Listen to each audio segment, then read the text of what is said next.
Κάνετε βάλτε like και γραφή. Αντωνία, θα δεις Πάτη τώρα, αλήθεια μου λες? Ούτε καν δεν γράφει Πάτη. Δεν θα... Διάννα Ελλάδα βλέπει η Αντωνία και Πάτη βλέπουμε κανονικά. Έγινε το καινούριο επεισόδιο σήμερα. Τρίλερ θα δεις. Σήμερα είναι το τρίλερ. Θα δω αυτό και μετά θα δω το άλλο και το άλλο. Εντάξει, έτσι κι αλλιώς εγώ το είδα χτες. Απλά το καινούριο δεν είδα. Πέρασε πολύ δύσκολο σήμερα στο σχολείο. Ή το κοιμηθήκαμε όλες χθες το βράδυ. Αν είναι τρομακτικές σου ιστορίες, είναι τηλεφωνικές. Ένα αλπάκι.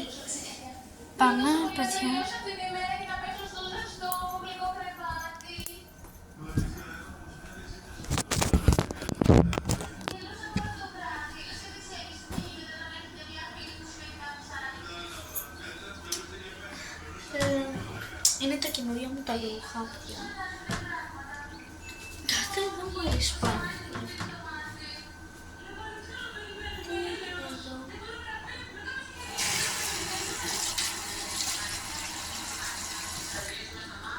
Θα πλύνουμε τα δόντια μας, επειδή, τέλος πάντων, επειδή είσαι ένα σκατό, παιδιά, πάτε λίγο. Θα βάλουμε κρύβη κάμερα. Όλη νύχτα ξύπνης ήμασταν, αλλά έχουμε φωτίσει τα δόντια μας για το πουλόστατο.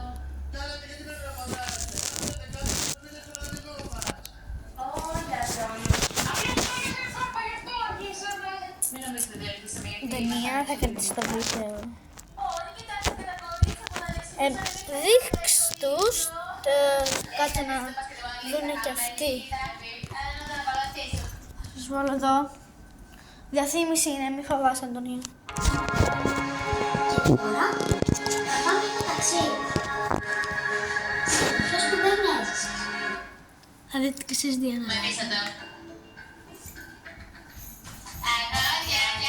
Λοιπόν, Ρομπέρο, θέλω να κρατήσω λίγο στη Διάννα. Ω, έχει σχέδιο!